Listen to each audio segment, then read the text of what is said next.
귀한 찬양 감사합니다. 오늘 우리에게 주는 말씀 찾아서 우리 눈으로 보시고 또 함께 입술로 고백하고 귀로 하나님의 은혜를 나누는 시간 같습니다.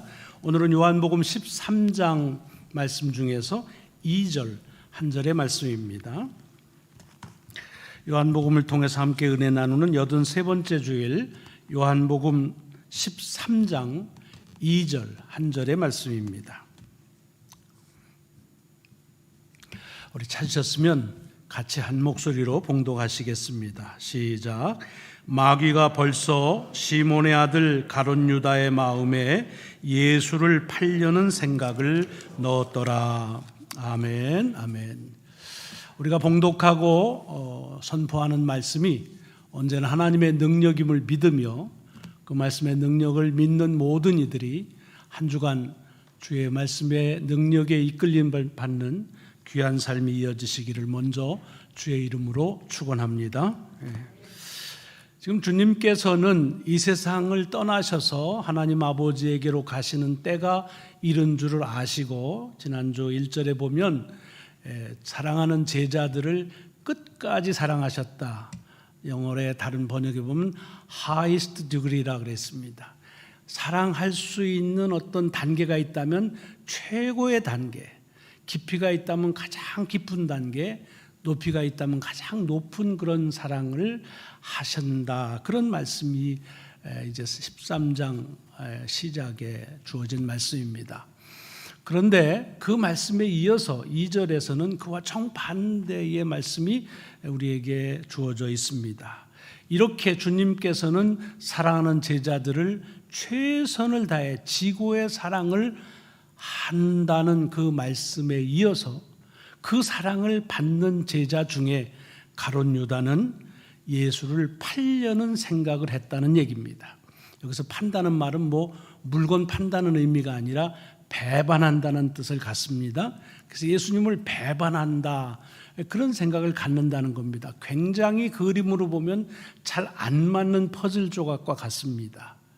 적어도 스승이 제자를 그렇게 지고하게 사랑한다고 한다면 스승의 사랑에까지는 이르지 못한다 할지라도 제자로서는 그들의 한계 속에서나마 정말 주님을 사랑하는 그런 마음의 교차함이 있어야 그게 그림이 잘 맞는 그림인데, 주님은 그렇게 사랑하신다고 하는데 불구하고 제자들 중에는 그 주님을 배반하는 생각을 가졌다라고 하는 것. 다른 사람은 몰라도 바리새인이 그랬다, 율법학자가 그랬다, 그건 그렇게 괴념할 일은 아닙니다만은 적어도 지난 3년 동안 동거동락하면서 때로는 동역자로, 때로는 친구로, 아니면 정말 가족처럼 지내온 제자들이 주님을 배반한다?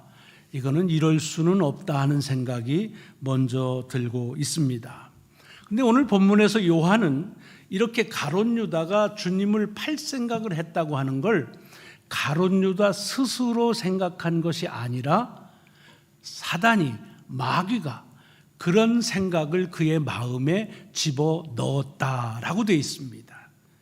그러니까 예수를 팔려고 하는 생각은 가룟 유다 자신의 생각이 아니라 가룟 유다의 마음에 넣은 사단의 생각이었다라고 하는 것을 우리가 주지할 필요가 있습니다. 여러분, 오늘 본문에 이 마귀 또는 사단, 또 다른 번역에서는 악한 영, 세상의 영, 다 같은 말입니다. 그런데 이렇게 사단이나 마귀에 대한 얘기를 하면 어떻습니까? 지금 시대가 어느 때인데 무슨 마귀 얘기하고 사단 얘기를 합니까? 혹시 그런 마음이 드시진 않는지요? 지금 성령 얘기하기도 어려운데 무슨 악령 주일날 아침에 그런 얘기를 합니까?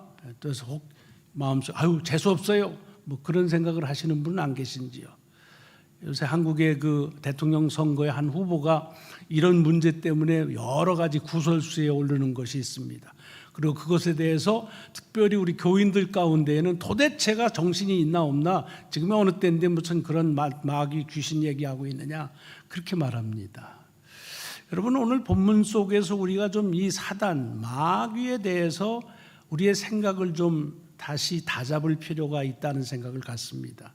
제일 먼저 이 사단의 존재에 대해서 오해하는 게 뭐냐면, 사단은 존재하지 않는다고 생각하는 마음들입니다.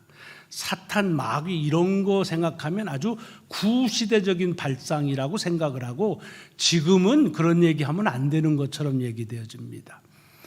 그럼 성경에 있다고 다 믿어. 그렇게 말하면 안 되는 거지요. 여러분, 만약에 성령의 역사를 믿으신다면 악령의 역사도 믿으셔야 합니다. 여러분이 천당을, 하나님의 나라를 믿으신다면 지옥에 있음도 믿으셔야 합니다. 영생을 믿으신다면 영벌도 믿으셔야 합니다. 근데 요즘에는 누가 지옥 얘기하고 마귀 얘기하고 하면요, 괜히 그것 때문에 막 흠잡히는 것처럼 그렇게 생각하는 사람들, 시대가 언젠데 지옥 얘기하느냐. 한국에 어떤 분이 그런 거를 얘기하시더라고요. 그래서 그렇게 하면 마치 신앙생활을 잘 못하는 것처럼 생각합니다. 이거는 큰 오해입니다. 영의 존재로 성령이 있다고 한다면 악령이 있다는 사실은 성경에서 우리에게 아주 일렬하게 그렇게 말씀하고 있는 내용입니다. 성경에 보면 사단에 대한, 마귀에 대한 얘기가 얼마나 많은지 모릅니다. 복음서를 한번 보십시오. 복음서에 보면은 예수 그리스도의 이야기들 가운데 사단, 마귀, 악령에 대한 이야기들이 수없이 많이 열거되어 있는 것을 봅니다. 다시 말씀드립니다. 그러니까 그것은 성경시대에나 있었던 일이다. 만약에 그렇다고 한다면 성령의 역사도 성경시대에나 있었던 일로 그렇게 간주해야 그것은 논리적으로 맞습니다. 그러니까 성령의 역사를 믿는다고 한다면 악령의 역사를 믿어야 될 것이고, 천당을 믿으면 지옥도 믿어야 되고, 그리고 천사의 존재를 믿는다면 마귀의 존재도 믿어야 되는데, 이걸 자꾸만 우리는 마귀나 사단의 존재는 없는 것처럼 생각하는 것을 굉장히 합리적인 신앙처럼 생각하는 것, 이것이 사단의 유혹입니다. 그래서 성경은 철저하게 사단의 역사가 있고, 특별히 인간의 죄는 그것은 하나님의 의도도 아니요 사람의 의도가 아닌 사단의 의도라는 것을 성경은 창세기 처음 시작할 때부터 언급하고 있습니다. 첫사람이 죄를 범한 것이 무엇 때문입니까? 하나님이 죄를 짓게 한 것도 아니요 첫사람 스스로 죄를 지으려고 하는 의도 때문이 아니라 사단이 그를 유혹하고 시험해서 그래서 죄를 범하게 했다. 이것이 성경에서 말하는 죄에 대한 첫 번째 언급이라고 하는 사실을 기억하시고, 이것은 지금도 여전히 우리 가운데서 사단이 역사하는 것이라고 하는 것입니다. 자, 그래서 이 사단의 역사, 이 사단의 존재는 우리에게 확실하다고 하는 사실을 먼저 우리 속에서 다시 한번 확증할 필요가 있습니다. 두 번째, 이 사단과 마귀에 대한 얘기 가운데 오해하는 게 뭐냐면, 그럼 이 사탄과 마귀가 역사할 때가 언제냐라는 데 대한 오해가 있습니다. 여러분, 사단이 언제 역사할 것 같아요? 마귀가 언제 역사할 것 같아요? 얼핏 생각하면 우리가 하나님을 떠나 있을 때, 신앙생활을 잘 하지 못할 때 사단이 역사하고 마귀가 역사하는 좋은 기회라고 생각합니다. 그런데 성경을 보시면 사실은 우리가 하나님을 떠나거나 그리고 이렇게 하나님의 말씀에 순종하지 않을 때는 사단이 굳이 유혹하거나 시험하지 않습니다. 왜? 사단이라는 게 뭡니까? 세상의 영입니다. 세상의 기준대로 사는 사람을 굳이 또 세상의 기준대로 살게 유혹하지 않습니다. 주님도 말씀하셨어요. 사단이 사단을, 악령이 악령을 대결하지 않는다. 그러니까 여러분, 나는 시험을 받질 않아. 그럼 둘 중에 하나예요. 우리가 신앙 안에서 잘 믿음의 삶을, 나중에 결론적으로 말씀을 드릴 때 나오겠지만, 그런 차원이 아니라면 그냥 사는 거예요. 그래서 사단이 시험할 가치가 없는 거지요. 그래서 농담으로 사단의 시험을 받을 만한 믿음이면 괜찮다. 이건 농담 반입니다. 왜냐하면 사단은요, 영적인 존재입니다. 그러니까 사실은 누구나 아무 때나 역사할 수 있습니다. 하지만 사단이 얼마나 지혜로운데요. 아무나 하지 않습니다. 건드리지 않아도 넘어졌는데 뭐하러 가서 넘어뜨립니까? 그렇지 않아도 세상 기준 가지고 사는데 뭐하러 가서 세상 기준 살라고 꼬드깁니까? 그렇지 않습니다. 성경에 보면 사단이 역사할 때 공통점이 있습니다. 그것이 언제냐? 하나님께 가까이 갈 때, 하나님의 말씀에 순종할 때에, 하나님의 은혜와 축복을 경험할 때, 그때 사단의 역사가 시작되는 것을 우리가 알 수가 있습니다. 여러분, 이거를 그냥 제가 일반적으로 말씀드리면 뭐 그러리라 하지만 성경 속에서 몇 가지 예를 찾아서 알려드리겠습니다. 여러분, 성경 속에서 특별히 복음서에서 사단의 시험에 대한 얘기를 하면 제일 먼저 떠오르는 말씀이 뭡니까? 예수께서 이제 그리스도로서의 생애를 시작하시기 전에 세례 받으신 후에 광야에 나가서 40일 동안 금식하신 그때에 사단으로부터 받은 시험 3가지 기억나시죠? 가장 대표적인 사단의 시험 중에 하나일 것입니다. 그런데 마태복음 4장을 보면 그렇게 사단이 예수님을 시험할 때가 언제냐? 그 4장 1절이 이렇게 시작돼요. 그때에 라고 되어 있습니다. 그럼 그때가 언제냐? 시험 받을 때를 얘기하는 것이 아니라 그 전장 3장 마지막에 어떤 일이 일어난 그때에 사단의 시험을 받았다는 얘기입니다. 근데 그 3장 마지막에 일어나는 일이 뭐냐면 예수께서 세례 요한을 통해서 세례를 받으시고 올라오시면서 하늘에서부터 들립니다. 이는 내 사랑하는 아들이요 내 기뻐하는 자다 라고 하는 그 음성을 들었을 때에 사단의 시험을 받았다는 말입니다. 하나님께 가까이 갔을 때, 하나님의 은혜를 경험했을 때 사단은 시험하기 시작한다는 말입니다. 복음서를 보면 베드로가 시험받았던 이야기도 나옵니다. 언제입니까? 가이사라 빌립보에서 주님께서 제자들에게 물으셨죠. 사람들이 나를 누구라고 하느냐? 그때는 이렇게 대답하니까 바로 이어서 그러면 너희는 나를 누구라고 하느냐라고 할 때 베드로가 대답하죠. 주는 그리스도시요 살아계신 하나님의 아들이십니다. 물론 베드로 스스로 생각한 그런 대답이 아니라 하나님 아버지께서 그의 입술에 붙여주신 대답입니다. 하지만 베드로는 그 대답을 통해서 엄청난 축복을 얻습니다. 네가 땅에서 매면 하늘에서도 매일 거요. 여기서 풀면 하늘에서도 풀린다. 내가 너에게 천국 열쇠를 주겠다고 하는 어마어마한 축복을 받습니다. 그 이어서 시험을 받는 겁니다. 하나님께 가까이 갔다고 여겨질 때, 하나님을 경험할 때 사단은 시험하기 시작한다는 말입니다. 사도행전에도 시험받은 얘기가 많이 나오는데 그 중에 하나가 대표적인 게 뭐냐면 아나니아와 삽비라의 이야기입니다. 그 베드로가 이 아나니아와 삽비라에게서 사단의 시험을 받았다라고 하는데 그때가 언제입니까?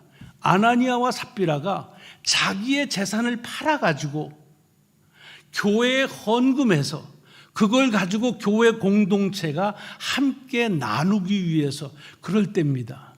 여러분, 아무나 자기 재산 팔아서 교회 헌금하기가 쉽지 않습니다.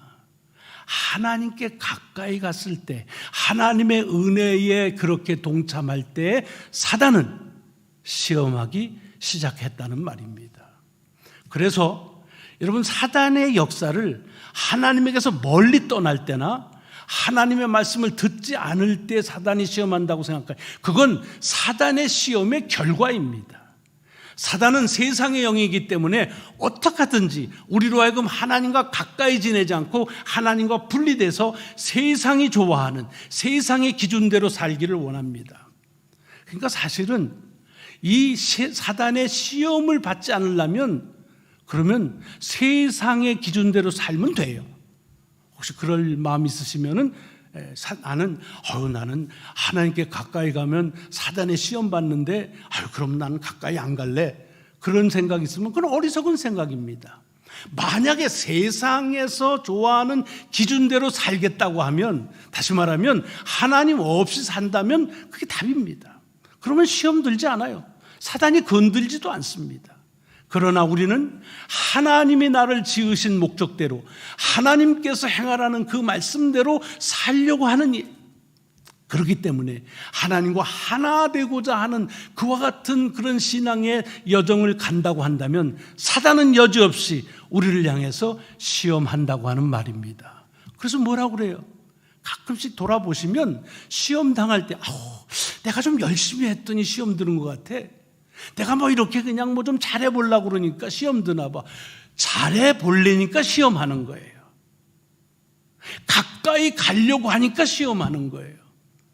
이것이 우리가 사단의 역사에 대해서 바로 알아야 될 그런 두 번째입니다. 사단은 존재합니다. 사단의 역사는 하나님께 가까이 가려고 할 때 시험은 시작이 되는 겁니다.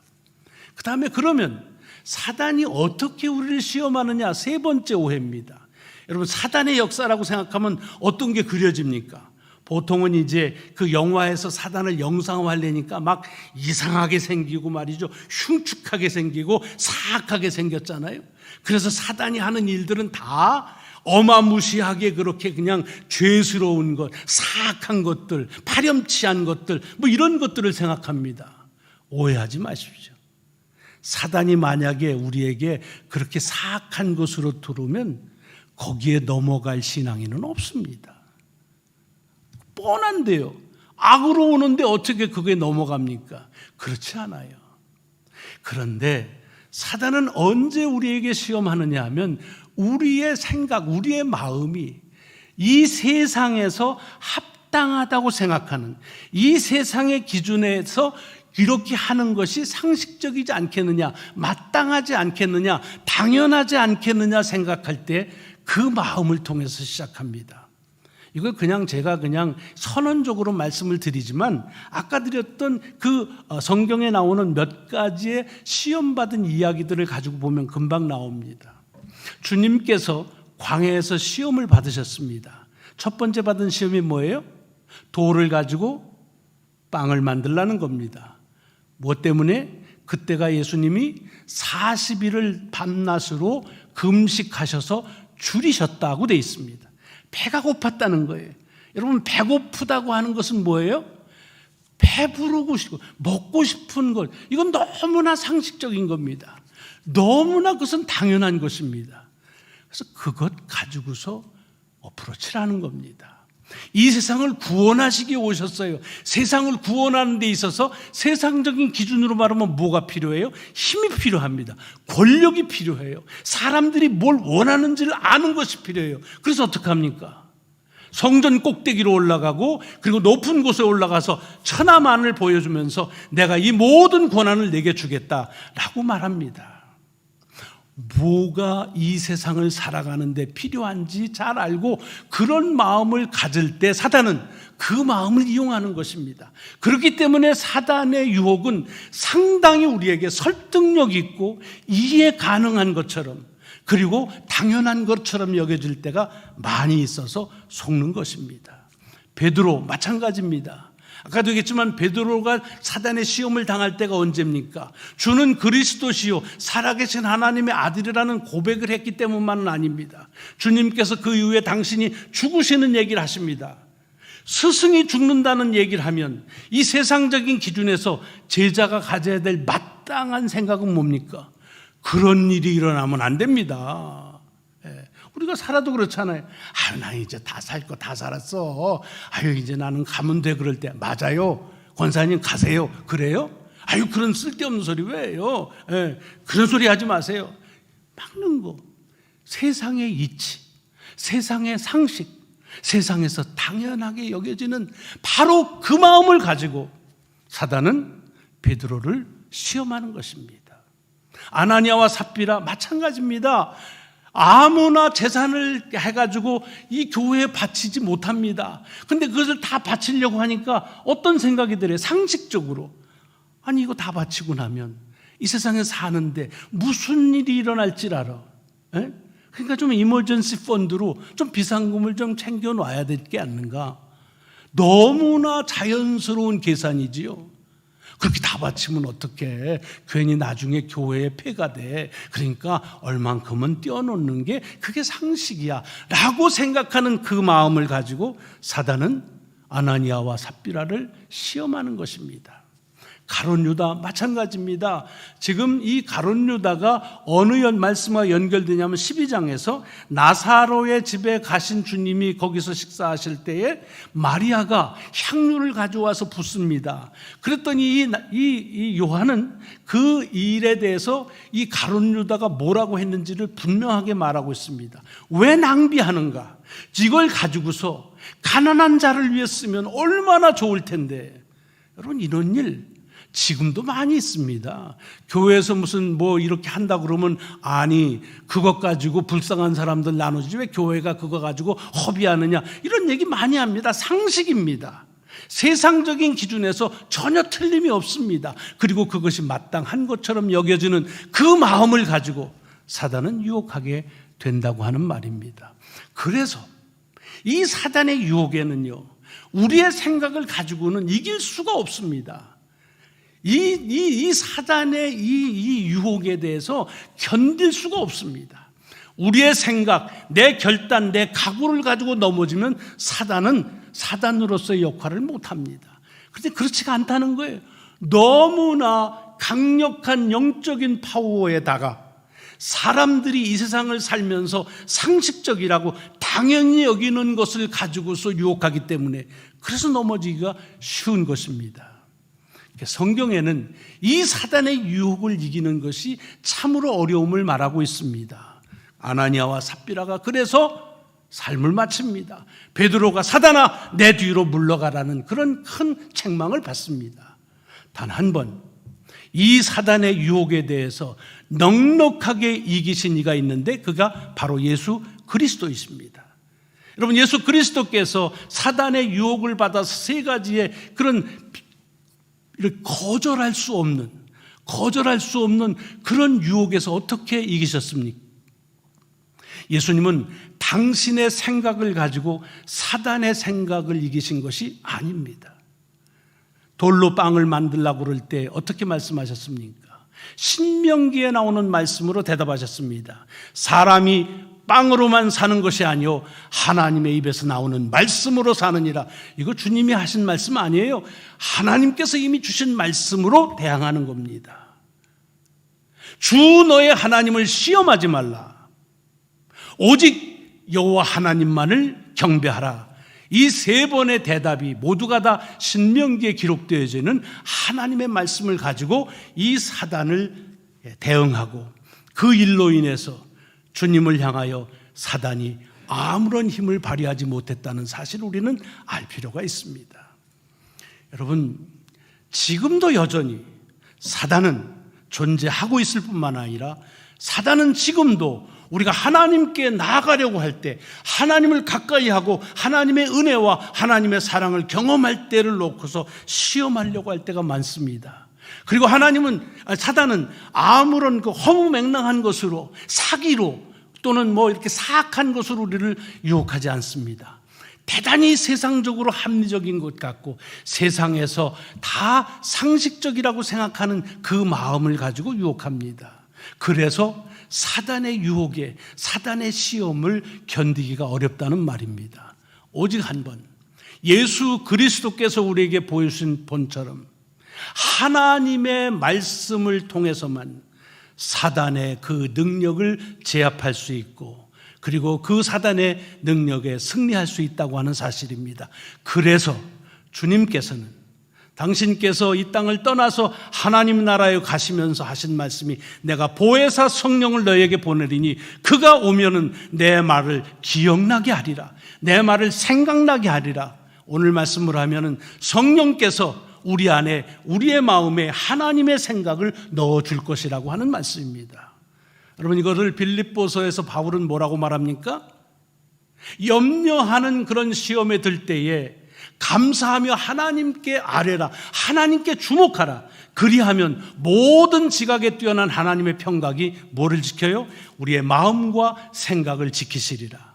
하나님의 평강을 우리의 마음속에, 하나님의 생각을 우리의 마음속에 넣어주신다는 말씀입니다. 지금도 여전히 사단은 우리가 믿음의 생활을 잘하려고 하면은 먼저 알고 우리 앞에서 유혹의 손길을 계속해서 그렇게 대결합니다. 이 일에 여러분 자신의 능이나 여러분 자신의 힘이나 여러분 자신의 생각으로 대결하려 하지 마십시오. 백전백패입니다. 오직 사단의 역사를 이길 수 있는 것은 예수 그리스도께서 하신 것처럼 하나님의 말씀, 그래서 성령님께서 역사하심을 갈망하며 성령께서 때에 따라서 하나님의 말씀을 기억나게 하고 우리의 생각에 주의 말씀을 담게 하셔서 그 말씀으로 능히 우리를 유혹하는 사단의 역사를 이기는 삶을 살 수 있으리라 믿습니다.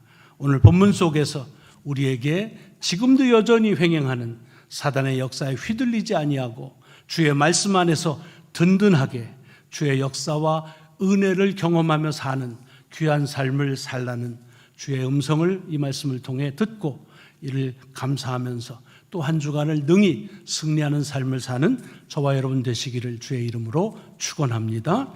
기도하시겠습니다. 하나님 감사합니다. 이 땅에 아직도 횡행하고 있는 사단의 역사를 봅니다. 악령의 역사를 봅니다. 주여 성령께서 강림하셔서 우리로 하여금 하나님의 말씀을 생각나고 기억날 뿐만 아니라 하나님의 생각을 우리의 마음에 심어주셔서 사단의 역사가 흔들 수 없는 담대한 그리고 결연한 그리고 변하지 않는 주의 말씀으로서의 삶을 이어갈 수 있게 하여 주옵소서. 감사드리오며 우리 구주 예수 그리스도의 이름으로 기도드리옵나이다. 아멘. 아멘.